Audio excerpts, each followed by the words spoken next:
Welcome to Tefo, his-tory channel. I am Catharina Magrietha Kruger and I will tell you the story behind the story of Alec Wheelbarrow Paterson and the small town of Pilgrims Rest. So sit back or get yourself a cup of coffee, sit back and let's start his-torying around.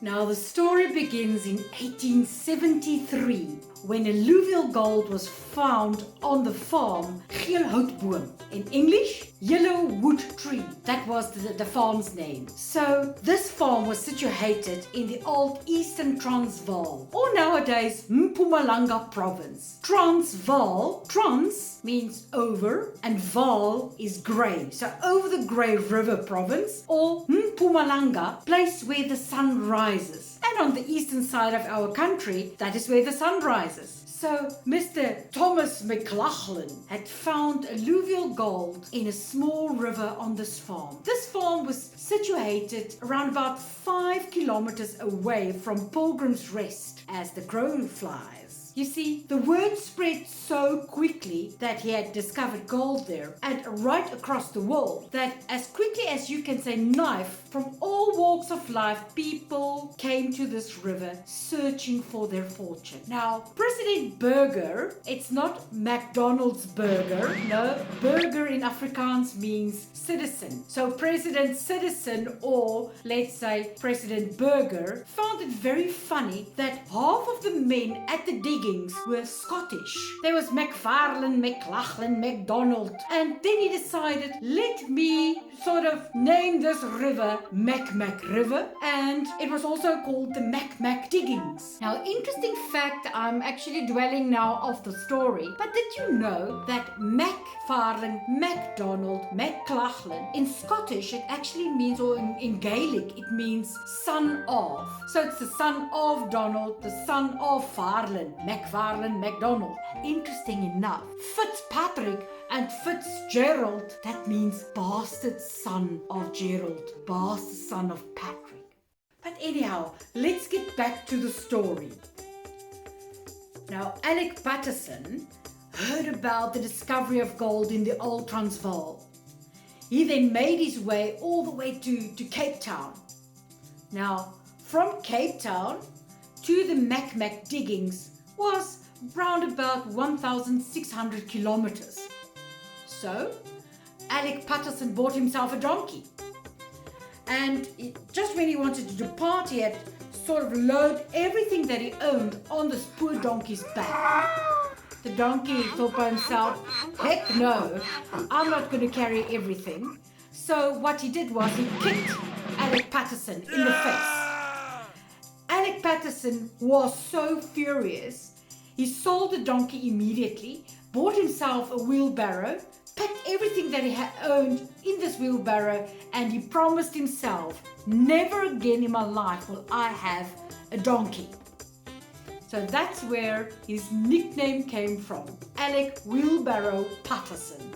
Now when Alec Wheelbarrow Paterson arrived at the Mac diggings, he couldn't believe his eyes. There were so many people. Now, one thing you must know and realize of Alec Wheelbarrow Paterson, he didn't like donkeys, but he didn't like people as well. You see, he was sort of a loner or an introvert. So one evening he decided, I'm going to pack my little wheelbarrow, head over the mountain to search for my own little creek or river and find gold there, but I'm sick and tired of all these people.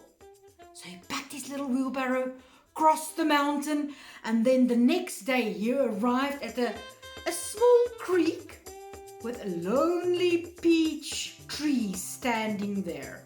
Now, nobody knows who planted the peach tree, but they think maybe it was the voortrekkers or the pioneers that moved through that area previously. Voortrekker, people who moved first. Back to the story. So he started panning for gold and voila, he discovered a piece of alluvial gold. And he thought, oh my goodness gracious, I'm not going to tell anybody about this. I'm going to keep it to myself. and make myself a fortune.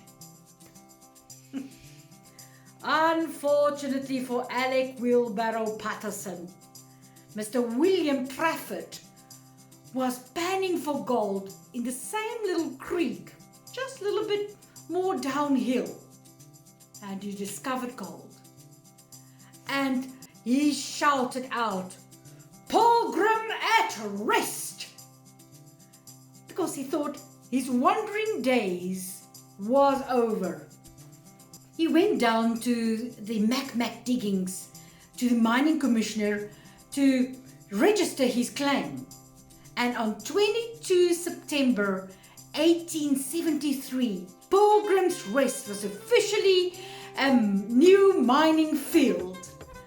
And by 1874, there were 1,500 men searching for gold in 4,000 claims in and around the small little Pilgrims Rest Creek. By 1880, all the alluvial gold in the small little creek of Pilgrims Rest dried up.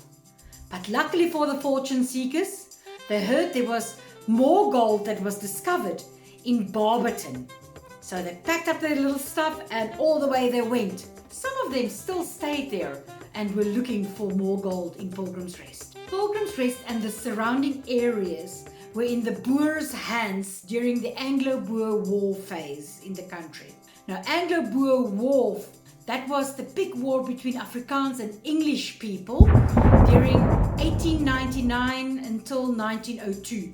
Now, in the guerrilla war period of this war, the Boers had no more food. So they went to the tribesmen in the area and they wanted to trade gold nuggets for food. But the tribesmen said, "No, thank you. We're not interested in gold nuggets. We would rather have coins." So, what does the Afrikaans people do? Or the Boers? Boer means farmer. In Afrikaans we always say, "A boer maak 'n plan." A farmer will make a plan.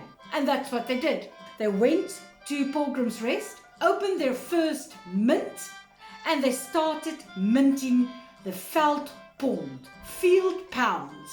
Now, even today, this veldpond is a valuable coin to have in your collection if you are a collector.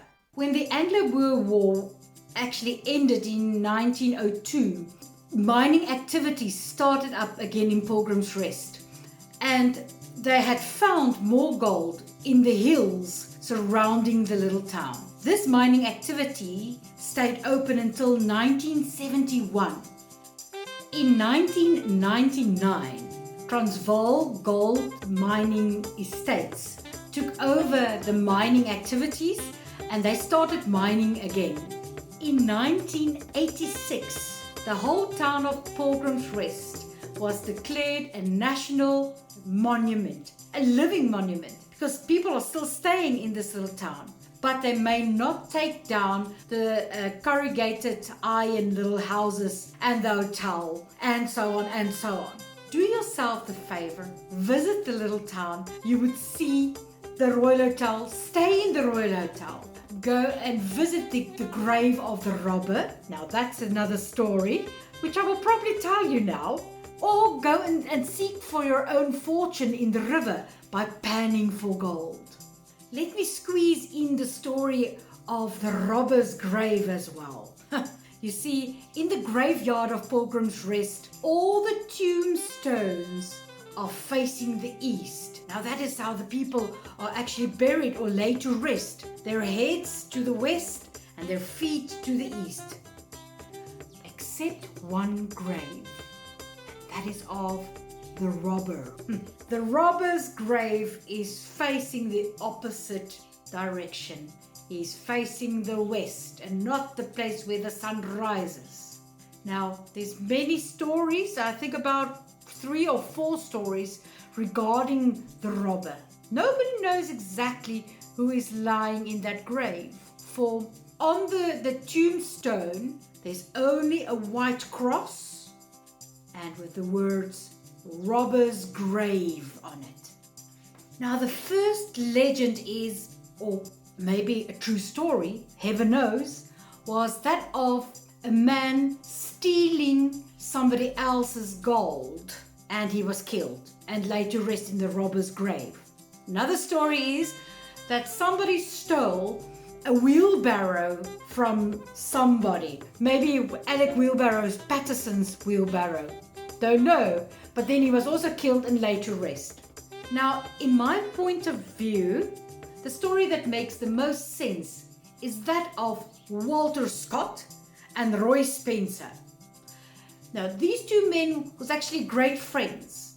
Now, Roy Spencer was the son of a very rich banker, an English banker in town. Now, these two men went down to the bar to have a few shots, probably the bar at the Royal Hotel. They drank and they drank, and oh my word, they were so drunk when they got out of the bar. Walter Scott was looking for his purse with his gold nuggets in it. He couldn't find it. He then said that Roy Spencer stole his purse. He shot Roy Spencer, and Roy Spencer was then buried in the robber's grave. But the next morning, when Walter Scott woke up and he felt a little bit awkward and weird, and he was no longer drunk, he had found his purse with the gold in it in his tent. He felt so bad that he committed suicide. Then Walter was buried next to the grave of the robber. In my point of view, that is the grave of Mr. Roy Spencer. Now, history lovers, this was then my story behind the his-tory of Mr. Alec Wheelbarrow Paterson and Pilgrims Rest and all its legends. Join me for my next video, his-torying around. Click, subscribe, like and share this video. See you next time.